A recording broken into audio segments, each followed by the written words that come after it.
dulu ya. Berarti kan aktivitasnya nanti banyak. Jadi untuk bugar ya Bu. Kira-kira apa sih yang mau kita lakukan untuk meningkatkan kebugaran jasmani?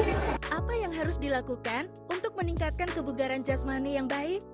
Kita harus menjaga aktivitas fisik, mengatur pola hidup sehat, istirahat cukup, gampang nutrisi yang baik juga. Kalau saya lihat Bu ya, ternyata di Bima ada Bu manfaatnya aktivitas fisik. Nah, contohnya ini untuk kesehatan jantung, pengendalian berat badan Bu. Juga meningkatkan kekuatan daya tahan otot. Nah, yang penting juga Bu, ini fungsi kognitifnya. Sama seperti ini ya sih Bu. Penting ya Bu ya? Penting Bu. Tapi jangan lupa juga Bu, selain menjaga aktivitas fisik, kita juga harus mengatur pola makan. Jadi makanan yang kita makan harus sehat. Gorengan Bu, gak boleh makan. Ya sering makan Bu ya. Terus habis itu jangan lupa Bu, selalu makan sayuran, buah-buahan, terus mengurangi lemak, gula apalagi.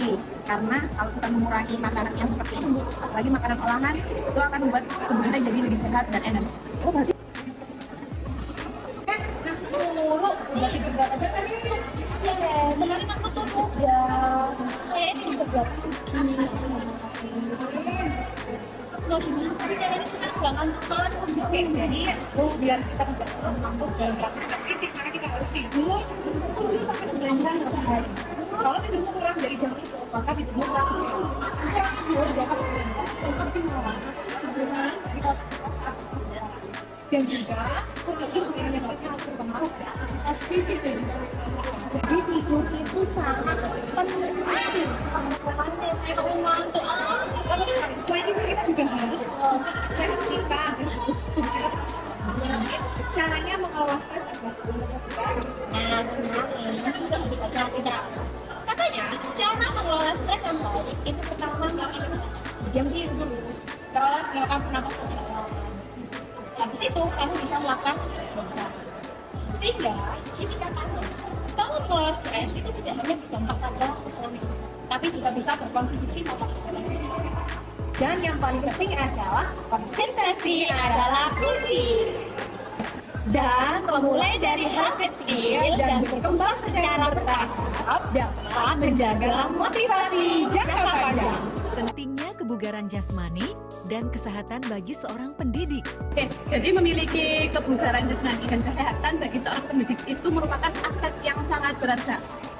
Kan kita menjadi seorang pendidik, nah itu merupakan peran kita yang krusial sehingga kita itu bisa membentuk generasi muda yang baik jika kita memiliki kebugaran jasmani dan kesehatan yang baik.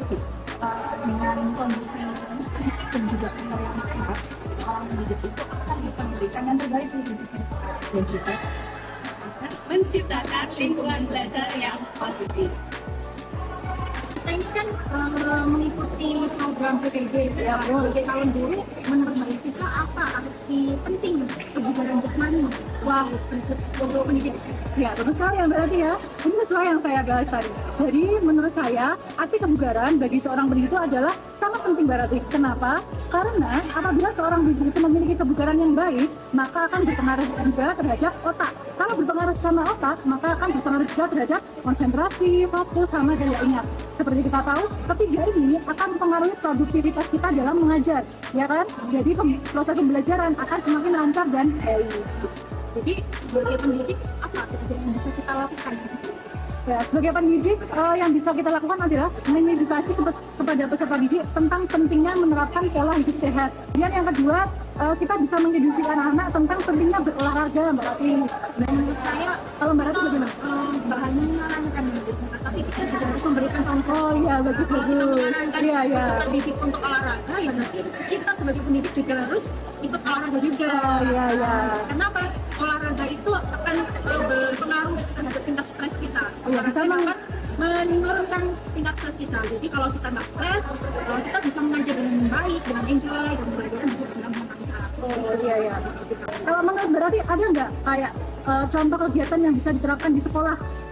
Bisa Mbak Jessica. Jadi kita mungkin salah satunya ya, kita bisa membuat program senam bersama. Oh, senam bugar ya? Setiap hari Jumat gitu, diikuti oleh seluruh warga sekolah, baik itu peserta didik dan juga seluruh guru dan staff sekolah. Ini penting menurut saya untuk dirutinkan Karena sekarang mungkin banyak sekolah yang sudah tidak mengadakan kegiatan senam bersama itu dengan rutin ya, karena ini sangat bermanfaat sekali untuk kita. Oke, baik. Jadi kesimpulannya kebugaran jasmani adalah sesuatu yang sangat penting untuk dalam dunia pendidik. Karena apabila kita bugar, maka akan berpengaruh kepada otak kita. Apabila berpengaruh sama otak kita, maka akan berpengaruh terhadap konsentrasi, daya fokus, sama daya ingat. Jadi pembelajaran akan semakin lancar. Sekian dari saya. Salam pendidik, bugar, bugar, bugar.